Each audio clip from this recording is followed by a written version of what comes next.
ஞானத்தின் திருவுருவே, வீரத்தின் விளைநிலமே, அடியாரை காக்கும் ஆறுமுகனே, நீயே முத்தமிழின் தலைவன், நீயே எங்கள் பண்பாட்டின் காவலன். உன்னை வணங்கி எங்களின் வேண்டுதலை உன் முன் சமர்ப்பிக்கிறோம். வேலனே, மயிலோனே, எங்கள் தமிழக ஆலயங்களில் ஆகம விதிகள் வழுவாமல் இருக்க அருள் புரிவாய். ஆலய சொத்துக்கள் கொள்ளை போகாமல் தடுத்து ஆன்மீகத்தை தலைத்தோங்க செய்வாய் குமரா.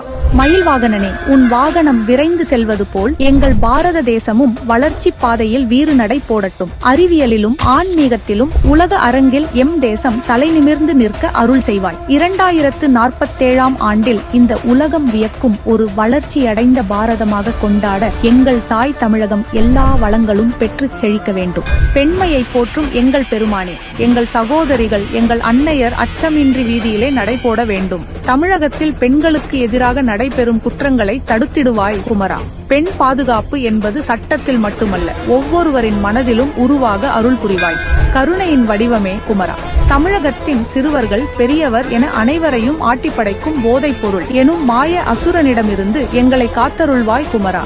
கருணை கடலே, வறுமையால் நலிவுற்று கிடக்கும் மக்களின் கண்ணீரை துடைத்து அவர்களின் பாதுகாப்பை உறுதி செய்து அவர்களின் குரலாய் நீ ஒலிக்க வேண்டும் கந்தா. குறிஞ்சி குமரனே, மண்ணின் மைந்தனே, உலகின் பசி தீர்க்கும் எங்கள் விவசாயிகளின் கண்ணீரை துடைப்பாய். அவர்களின் உழைப்புக்கு உரிய விலையும் வாழ்க்கைக்கு தேவையான வளமும் கிடைக்கச் செய்வாய் இறைவா.